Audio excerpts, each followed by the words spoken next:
ವೀಕ್ಷಕರೇ ನಮಸ್ಕಾರ. ಇವತ್ತೇನು ದೇಶದಲ್ಲಿ ಕಾನೂನಾಗಿ ಬದಲಾಗಿದೆ CAA, ಅದು ಅಸಂವಿಧಾನಿಕವಾಗಿದೆ. ಕಾರಣ, ನಮ್ಮ ಸಂವಿಧಾನದ ಆರ್ಟಿಕಲ್ 14 ಕೇವಲ ನಾಗರಿಕರಿಗಷ್ಟೇ ಸಮಾನವಾದ ಹಕ್ಕು ಮತ್ತು ಸಮಾನವಾದ ಕಾನೂನಿನ ಸಂರಕ್ಷಣೆಯನ್ನು ಕೊಟ್ಟಿರುವಂಥದ್ದಲ್ಲ, ಹೊರತಾಗಿ ಪ್ರತಿ ವ್ಯಕ್ತಿಗೂ ಭಾರತದ ಗಡಿಯೊಳಗೆ ಸಮಾನತೆ ಮತ್ತು ರಕ್ಷಣೆಯ ಹಕ್ಕನ್ನು ಕೊಟ್ಟಿದೆ ಅಂತ ಗೌರವಾನ್ವಿತ ಸುಪ್ರೀಂ ಕೋರ್ಟ್ನ ಮುಖ್ಯ ನ್ಯಾಯಾಧೀಶರಾಗಿರುವ DY ಚಂದ್ರಚೂಡ್ ಅವರ ಮಗ ಅಭಿನವ್ ಚಂದ್ರಚೂಡ್ ಮಾಡಿರುವಂತಹ ಭಾಷಣ ಇದೀಗ ದೇಶದಲ್ಲಿ ವೈರಲ್ ಆಗಿರುವಂತದ್ದು. 4-5 ಸರಳ ಕಾರಣಗಳು ಸಾಕು ಯಾಕಾಗಿ ಇದು ಸಮಾನತೆಯನ್ನ ಹೇಳುವಂತಹ ಸಂವಿಧಾನದ ಅನುಚ್ಛೇದಕ್ಕೆ ತದ್ವಿರುದ್ಧವಾಗಿದೆ ಅಂತ ಅವರು ವಿವರಿಸುವಂತದ್ದು. ಅದರಲ್ಲಿ ಪ್ರಥಮ ಕಾರಣವೇ ಇದರಲ್ಲಿ ಕೆಲವೊಂದು ಧರ್ಮವನ್ನು ಹೊರಗಿಡಲಾಗಿದೆ ಎನ್ನುವಂಥದ್ದು. ಉದಾಹರಣೆಗೆ ಜ್ಯೂಸ್ ಅನ್ನ ಹೊರಗಿಡುವಂಥದ್ದು. ಸಾಮಾಜಿಕ ಜಾಲತಾಣದಲ್ಲಿ ಈ ಬಗ್ಗೆ ನಾನು ಪೋಸ್ಟ್ ಹಾಕಿದರೆ ಯಾರೋ ಹೇಳುತ್ತಾರೆ ಜ್ಯೂಸ್ಗೆ ಇಸ್ರೇಲ್ ಇದೆ ಅಂತ. ಆದರೆ ನನ್ನ ಮಿತ್ರನಾದ ಜ್ಯೂ ಒಬ್ಬ ಕಲ್ಕತ್ತಾದಲ್ಲಿದ್ದಾನೆ. ಜ್ಯೂಸ್ಗೆ ಇಸ್ರೇಲು ಇದೆ, ಭಾರತವೂ ಇದೆ. ಹಾಗೆ ನೋಡೋದಾದ್ರೆ ಕ್ರೈಸ್ತರಿಗೂ ಬೌದ್ಧರಿಗೂ ಹಲವು ದೇಶಗಳಿಲ್ಲವೇ? ಅವರನ್ನ ಸೇರಿಸುವುದಾದರೆ ಜ್ಯೂಸ್ ಅನ್ನ ಹೊರಗಿಟ್ಟಿರುವುದು ಅರ್ಥಹೀನ ಅಂತ ಅವರು ವಿವರಿಸಿರುವಂತದ್ದು. ಧರ್ಮದಲ್ಲಿ ನಂಬಿಕೆಯೇ ಇಲ್ಲದ ಎಷ್ಟೋ ಜನರಿದ್ದಾರೆ. ಅವರು ದೇವರನ್ನ ನಂಬುತ್ತಿಲ್ಲ. ಅವರನ್ನ ಹೇಗೆ ಹೊರಗಿಟ್ಟಿದ್ದೀರಿ? ಅವರು ಏನು ಮಾಡಬೇಕು? ನೀವು ಮುಸ್ಲಿಮರನ್ನ ಹೊರಗಿಟ್ಟಿದ್ದೀರಿ. ಪಾಕಿಸ್ತಾನದಲ್ಲಿ ಮತ್ತು ಬಾಂಗ್ಲಾದೇಶದಲ್ಲಿ ಅಲ್ಪಸಂಖ್ಯಾತರೆಂದು ಪರಿಗಣಿಸಲ್ಪಡುವ ಅಹ್ಮದಿಯಾ ಮುಸ್ಲಿಮ್ಸ್ ಮತ್ತು ಹಜಾರೆ ಮುಸ್ಲಿಮ್ಸ್ ಇದ್ದಾರೆ. ಅವರನ್ನ ಹೇಗೆ ಹೊರಗಿಟ್ಟಿದ್ದೀರಿ? ಹೀಗೆ ಹಲವು ಧರ್ಮಗಳನ್ನ ಸೇರಿಸಿಲ್ಲ. ಹಾಗೆಯೇ ಹಲವು ನೇಬರಿಂಗ್ ದೇಶಗಳನ್ನ ಕೂಡ ಹೊರಗಿಡಲಾಗಿದೆ. ದೇಶದಲ್ಲಿ ನೈಸರ್ಗಿಕ ಸಿದ್ಧಾಂತದಂತೆ ನಾಗರಿಕತೆ ಸಿಗಬೇಕಾದ್ರೆ ಒಬ್ಬ 11 ವರ್ಷ ಇಲ್ಲಿ ವಾಸವಿದ್ದಿರಬೇಕೆಂಬ ನಿಯಮವಿದೆ. ಆದರೆ ಈ CAA ಪ್ರಕಾರ ಬರುವವರಿಗೆ ಕೇವಲ 5 ವರ್ಷ ಸಾಕಾಗುತ್ತದೆ. ಇದು ಯಾವ ನ್ಯಾಯ? ಉದಾಹರಣೆಗೆ ಪಾರ್ಸಿಗಳು ಇರಾನಿನಿಂದ ವಲಸೆ ಬಂದಂಥವರು ಈಗಲೂ ಕೂಡ ಇರಾನಿನಲ್ಲಿ ಪಾರ್ಸಿಗಳಿದ್ದಾರೆ, ಅಲ್ಲಿ ದೌರ್ಜನ್ಯಕ್ಕೊಳಗಾಗುತ್ತಿದ್ದಾರೆ. ಆದರೆ ಇರಾನಿನಿಂದ ಒಬ್ಬ ಪಾರ್ಸಿ ಭಾರತಕ್ಕೆ ಬಂದರೆ ಆತ ಇಲ್ಲಿನ ನಾಗರಿಕತೆಗಾಗಿ 11 ವರ್ಷ ಕಾಯಬೇಕಾಗುತ್ತದೆ. ಆದರೆ ಅದೇ ಪಾರ್ಸಿ ಅಫ್ಘಾನಿನಿಂದ ಬಂದರೆ 5 ವರ್ಷ ಸಾಕಾಗುತ್ತದೆ. ಇದಂತ ನ್ಯಾಯ ಅಂತ ಪ್ರಶ್ನೆ ಮಾಡಿರುವಂಥದ್ದು. ಮತ್ತೊಂದು ಪ್ರಮುಖ ವಿಚಾರ ಅವರು ಹೇಳಿರುವಂಥದ್ದು ಕಟ್ ಆಫ್ ಡೇಟ್ ಬಗ್ಗೆ. 31 ಡಿಸೆಂಬರ್ 2014 ಕಟ್ ಆಫ್ ಡೇಟ್ ಕೊಡಲಾಗಿದೆ. ಆ ದಿನಾಂಕದೊಳಗೆ ಧಾರ್ಮಿಕ ದೌರ್ಜನ್ಯಕ್ಕೊಳಗಾದವರಿಗೆ ನಾಗರಿಕತೆ ಕೊಡುತ್ತೀರಿ. ಆದರೆ ಮರುದಿನ 1 ಜನವರಿ 2015 ದೌರ್ಜನ್ಯಕ್ಕೊಳಗಾದರೆ ನಿಮ್ಮ CAAನಲ್ಲಿ ರಕ್ಷೆ ಸಿಗುವುದಿಲ್ಲ. ಇದ್ಯಾವ ಲಾಜಿಕ್ ಅಂತ ಅವರು ಪ್ರಶ್ನೆ ಮಾಡಿರುವಂಥದ್ದು. ನೀವು ನಿಜವಾಗಿಯೂ ಧಾರ್ಮಿಕ ಕ್ರೌರ್ಯಕ್ಕೆ ಒಳಗಾದವರಿಗೆ ರಕ್ಷಣೆ ಕೊಡುವುದೇ ಉದ್ದೇಶವಾಗಿದ್ದರೆ ಇನ್ಯಾಕೆ ಅದಕ್ಕೆ ಈ ಕಟ್ ಆಫ್ ಡೇಟ್ ಕೊಟ್ಟಿದ್ದೀರಿ ಅಂತ ಪ್ರಶ್ನೆ ಮಾಡಿರುವಂಥದ್ದು. ಇವೆಲ್ಲದರ ಹೊರತು ನೀವು ಧಾರ್ಮಿಕ ಕಾರಣಗಳಿಂದಲ್ಲದೆ ಬೇರೆ ಕಾರಣಗಳಿಂದ ದೌರ್ಜನ್ಯಕ್ಕೊಳಗಾಗಿ ವಲಸೆ ಬರುವವರನ್ನು ಹೊರಗಿಟ್ಟಿರುವಂಥದ್ದು. ಇವೆಲ್ಲಕ್ಕಿಂತ ಆಳವಾದ ಸಮಸ್ಯೆಗಳು ಈ ಕಾನೂನಿನಲ್ಲಿದೆ. 1987 ನಂತರ ಜನಿಸಿರುವಂತಹ ಒಬ್ಬ ವ್ಯಕ್ತಿ ಇಲ್ಲಿ ಜನಿಸಿದ್ದನ್ನು ಮತ್ತು ತಂದೆ ತಾಯಿಯಲ್ಲಿ ಕನಿಷ್ಠ ಒಬ್ಬರಾದರೂ ಭಾರತೀಯ ನಾಗರಿಕ ಎಂದು ಸಾಬೀತುಪಡಿಸಬೇಕಿದೆ. ಇವೆಲ್ಲ ಪ್ರಾಯೋಗಿಕವಲ್ಲ. ಉದಾಹರಣೆಗೆ ಇಲ್ಲೊಬ್ಬ ಆರ್ಫನ್ ಇದ್ದಾನೆ ಅನ್ಕೊಳ್ಳಿ, ಅವನಿಗೆ ತಂದೆ ತಾಯಿ ಯಾರೆಂದೇ ಗೊತ್ತಿಲ್ಲ. ಭಾರತದಲ್ಲಿ ಸರ್ವೇ ಸಾಮಾನ್ಯವಾಗಿ ತೃತೀಯ ಲಿಂಗಿಗಳನ್ನು ಕಾಣಲು ಸಾಧ್ಯ ಇದೆ. ಅವರೆಲ್ಲ ಹೇಗೆ ಇದನ್ನ ಪ್ರೂವ್ ಮಾಡೋಕ್ಕಾಗುತ್ತೆ? ಇಂತಹ ಹಲವಾರು ಪ್ರಶ್ನೆಗಳನ್ನು ಹಾಕಿರುವಂಥದ್ದು ಸ್ವತಃ ದೇಶದ ಸರ್ವೋಚ್ಚ ನ್ಯಾಯಾಲಯದ ಮುಖ್ಯ ನ್ಯಾಯಾಧೀಶರ ಮಗ. ಇದೀಗ ಭಾರಿ ವೈರಲ್ ಆಗಿರುವಂತಹ ಈ ಭಾಷಣ ನೀವು ಕೇಳಿಸಿಕೊಳ್ಳಿ ವೀಕ್ಷಕರೇ.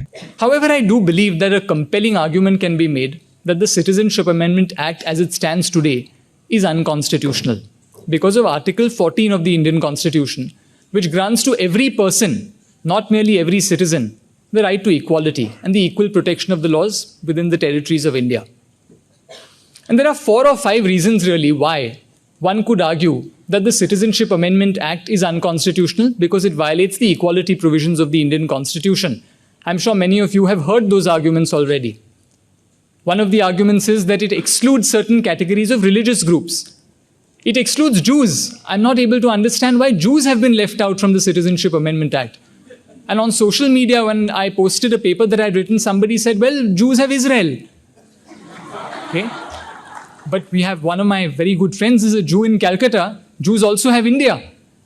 And if Jews have Israel, then Christians and Buddhists have their own countries too. We've included Christians and Buddhists, but we've left out Jews. That doesn't make sense to me. What about Baha'is? Baha'is have no country of their own. We've left out Baha'is. You've left out atheists, people who believe that there is no God.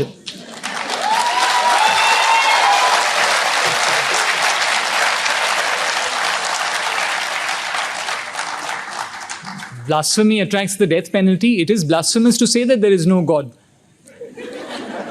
You've excluded people who don't know if there's a God or not. Agnostics, people who are doubtful about whether there's a God or not. You've left out categories of Muslims who may be considered minorities in countries like Pakistan and Bangladesh, categories like Ahmadiyas or Hazares. So there are religious groups that have been excluded. And it's no answer to say that, well, religion is established in these countries, because I'd like to remind all of you today that there are other countries where religions are established. Has anyone heard of the United Kingdom? Where Christianity, through the Church of England, is the established religion. The Queen appoints the Archbishop of Canterbury. The senior bishops sit on the House of Lords. A senior member of the clergy crowns the Queen. So merely because a country has an established religion, what we would call a theocratic state, does not necessarily mean that it's unsecular. So that's no answer. You've left out other countries in India's neighborhood. What really perplexes me is, and this is something, one of the other reasons why one could argue that it's unconstitutional, is that the residence requirement in India is reduced by the Citizenship Amendment Act. So anyone else who wants to apply to be a citizen by naturalization has to reside in India for 11 years. But for somebody who falls within the Citizenship Amendment Act, the residence requirement is only 5 years. Now, what really perplexes me is that look how this applies to the group that we all know as Parsis. Parsis originally fled Iran.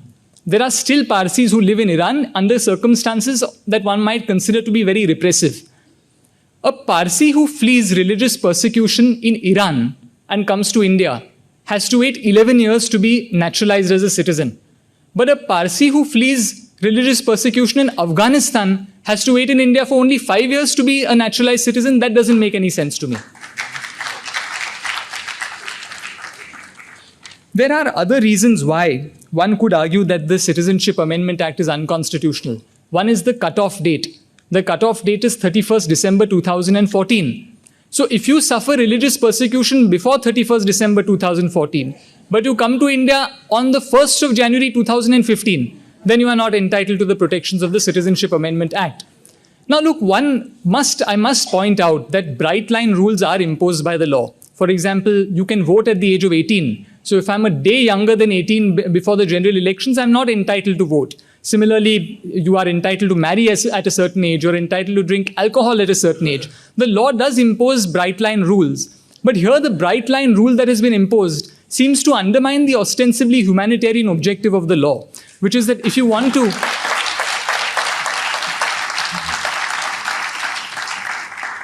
to protect people who've been persecuted on account of their religion, then why close the doors on 31st December 2014? Apart from that, you've also excluded categories who suffer non-religious persecution. After the striking down of Section 377 of the Indian Penal Code, somebody who might want to come here because of their sexual identity is not given the benefit of the Citizenship Amendment Act. There may be racial reasons why somebody might be persecuted in a country in India's neighborhood. Those persons have been excluded from the Citizenship Amendment Act as well. But apart from that, there are some deeper problems with Indian citizenship law. It's not only the Citizenship Amendment Act, as Harsh was saying, and this goes back much before the enactment of the Citizenship Amendment Act. One of the problems, as Harsh identified, with Indian citizenship law is the fact that we've abandoned the notion of citizenship by birth. Really, prior to 1987, anybody born in this country, no matter who their parents were, was entitled to be a citizen by birth. If you're born after 1987 but before 2004, you have to establish that you were born here and that one of your parents is an Indian citizen. In other words, one of your parents was born here and the other could be an illegal alien, or you don't have to prove the citizenship of your other parent. After December 2004, you have to prove that you were born here, that one of your parents is an Indian citizen and the other is not an illegal alien. Now, this tends to operate very harshly against certain categories of people. Let me ask you this question. What if you're an orphan? You don't know who your parents are. You're an orphan born after 1987 or an orphan born after 2004. You have to prove that your parents are citizens and you don't even know who they are. What if you are a transgendered person, and very often in India, transgendered people are abandoned.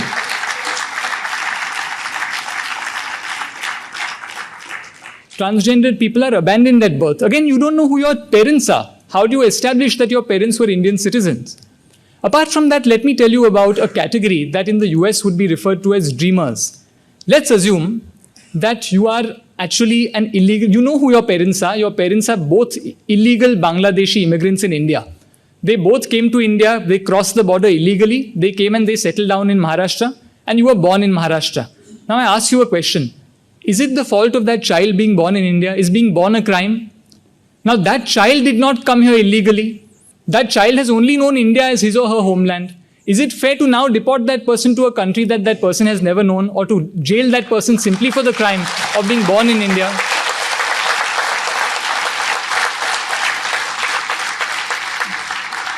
I'll only conclude with another example. Let me say that you're not born in India, that you came here along with your parents at the age of 2 or 3. Again, when you cross the border along with your illegal immigrant parents, it's not your fault that you came here, but the law tends to operate harshly against dreamers. I thought, let me begin by really addressing the question that I guess is foremost on everyone's mind, which is that is the CAA, the Citizenship Amendment Act, unconstitutional? Is it anti-Muslim? And is it pro-Hindu? And I'm going to, over the next few minutes, attempt to argue before you that a compelling case can be made.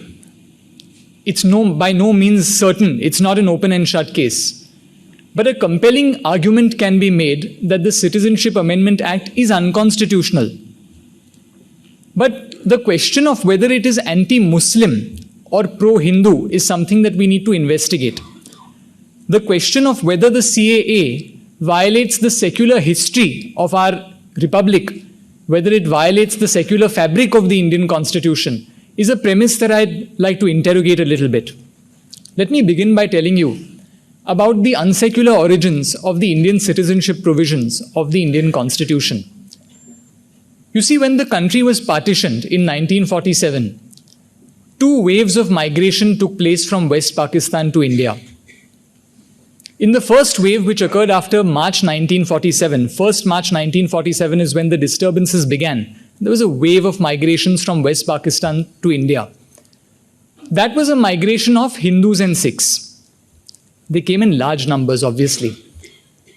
But there was a second wave of migration which took place from West Pakistan to India, and that occurred in 1948, where interestingly, large numbers of Indian Muslims who had left India to go to Pakistan realized that Pakistan was not what they had thought it might be, and therefore returned to India.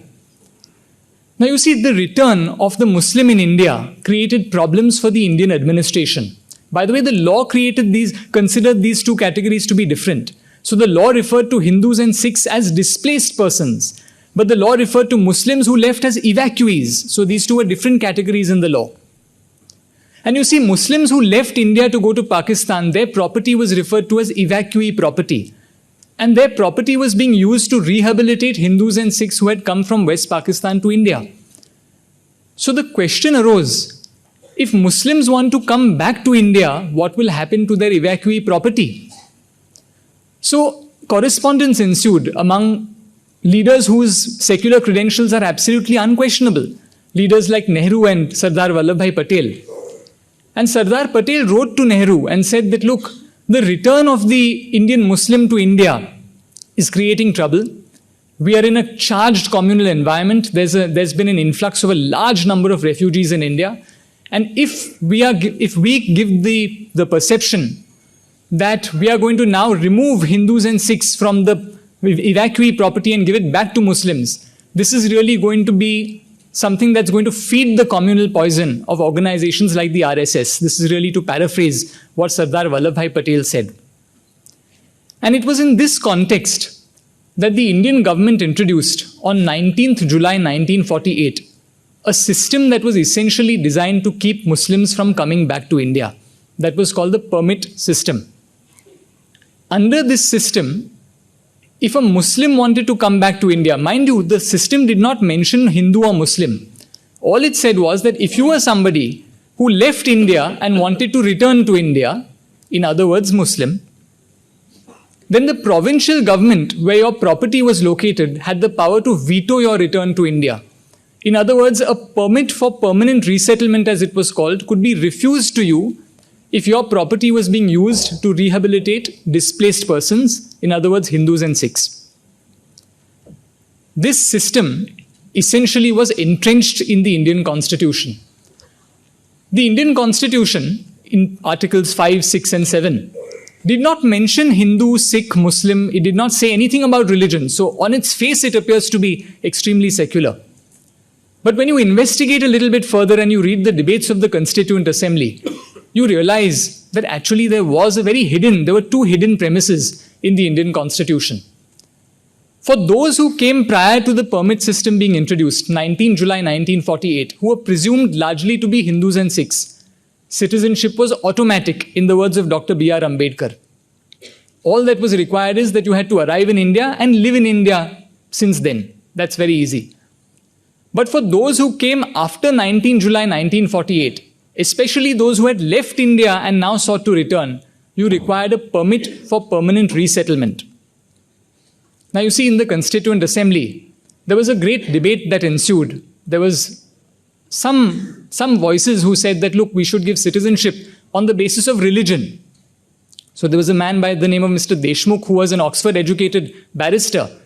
There was a man by the name of Pandit Thakurdas Bhargav, who was responsible for the directive principle of state policy that calls upon the state to prevent the slaughter of cows and cattle. Also responsible for the introduction of the word reasonable into the Indian Constitution when it comes to our liberties.